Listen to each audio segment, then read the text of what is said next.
In the course of the Tales of the Tower, we discover that the gunslinger's world is related to our own in fundamental and terrible ways.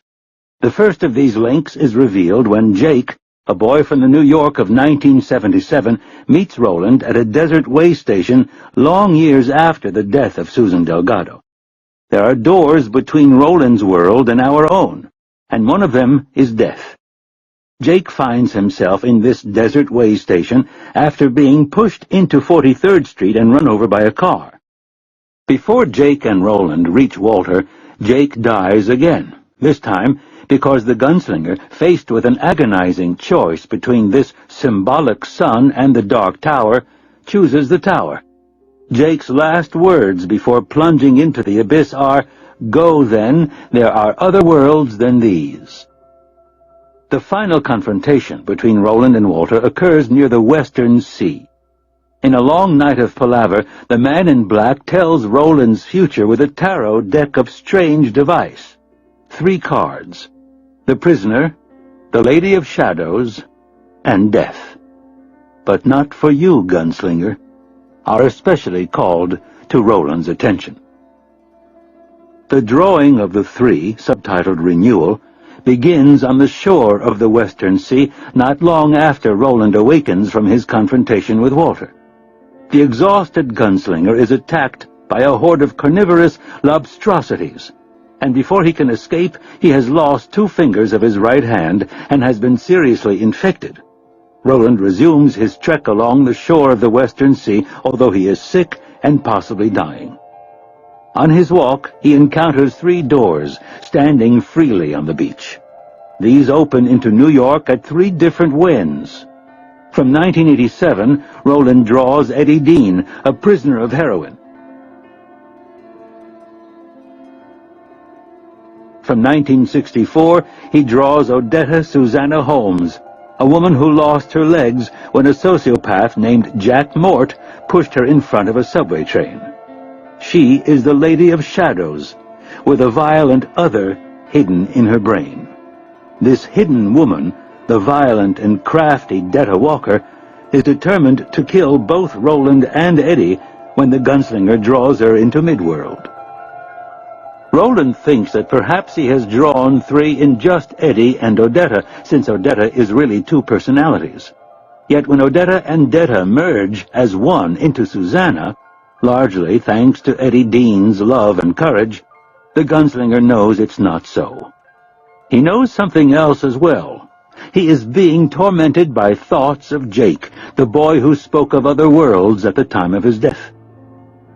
The Wastelands, subtitled Redemption, begins with a paradox. To Roland, Jake seems both alive and dead. In the New York of the late 1970s, Jake Chambers is haunted by the same question, alive or dead, which is he? After killing a gigantic bear named either Mir, so called by the old people who went in fear of it, or Shardik, by the great old ones who built it, Roland, Eddie, and Susanna backtrack the beast and discover the path of the beam known as Shardik to Maturin, bear to turtle. There were once 6 of these beams, running between the 12 portals which mark the edges of Midworld. At the point where the beams cross, at the center of Roland's world and all worlds, stands the Dark Tower, the nexus of all where and when. By now, Eddie and Susanna are no longer prisoners in Roland's world.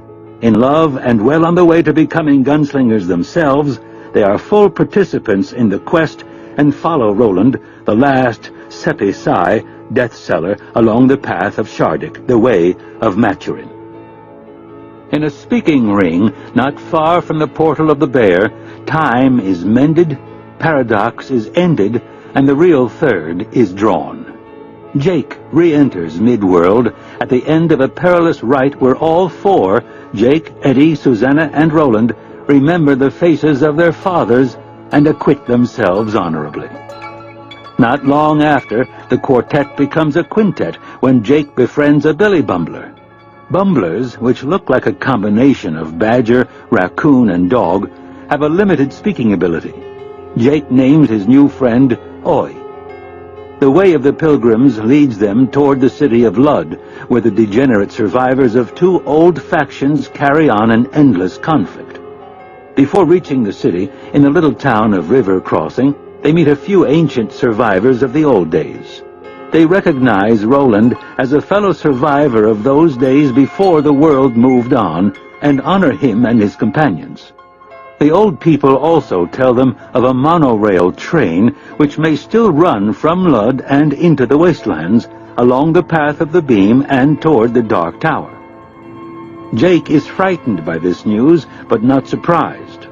Before being drawn from New York, he obtained 2 books from a bookstore owned by a man with the thought-provoking name of Calvin Tower. One is a book of riddles with the answers torn out. The other, Charlie the Choo-Choo, is a children's story with dark echoes of Midworld. For one thing, the word char means death, in the high speech Roland grew up speaking in Gilead. Aunt Talitha, the matriarch of River Crossing, gives Roland a silver cross to wear, and the travelers go their course. While crossing the dilapidated bridge which spans the River Send, Jake is abducted by a dying and very dangerous outlaw named Gasher. Gasher takes his young prisoner underground to the TicTock Man, the last leader of the faction known as the Greys. While Roland and Oi go after Jake, Eddie and Susanna find the cradle of Lud where Blaine the Mono awakes. Blaine is the last above-ground tool of a vast computer system that lies beneath Lud, and Blaine has only one remaining interest: riddles. It promises to take the travelers to the monorail's final stop if they can pose it a riddle it cannot solve. Otherwise, Blaine says, their trip will end in death. Charyu Tree. Roland rescues Jake, leaving the TicTock Man for dead. Yet Andrew Quick is not dead. Half blind, hideously wounded about the face, he is rescued by a man who calls himself Richard Fannin. Fannin, however, also identifies himself as the Ageless Stranger, a demon of whom Roland has been warned. The pilgrims continue their journey from the dying city of Lud, this time by monorail. The fact that the actual mind running the mono exists in computers, falling farther and farther behind them, will make no difference one way or the other when the pink bullet jumps the decaying tracks somewhere along the path of the beam at a speed in excess of 800 miles an hour. Their one chance of survival is to pose Blaine a riddle which the computer cannot answer.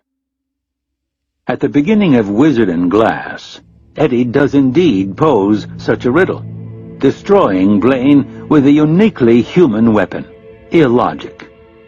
The mono comes to a stop in a version of Topeka, Kansas, which has been emptied by a disease called superflu. As they recommence their journey along the path of the beam, now on an apocalyptic version of Interstate 70, they see disturbing signs.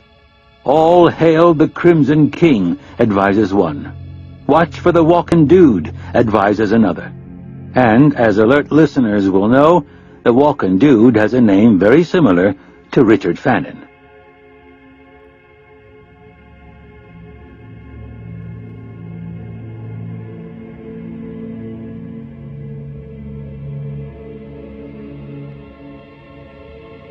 After telling his friends the story of Susan Delgado, Roland and his friends come to a palace of green glass which has been constructed across I-70, a palace that bears a strong resemblance to the one Dorothy Gale sought in The Wizard of Oz. In the throne room of this great castle, they encounter not Oz the Great and Terrible, but the TicTock Man, the great city of Lud's final refugee. With TicTock dead, the real wizard steps forward. It's Roland's ancient nemesis, Martin Broadcloak, known in some worlds as Randall Flagg, in others as Richard Fannin, in others as John Farson, the good man. Roland and his friends are unable to kill this apparition, who warns them one final time to give up their quest for the tower. "Only misfires against me, Roland, old fellow," he tells the gunslinger. But they are able to banish him.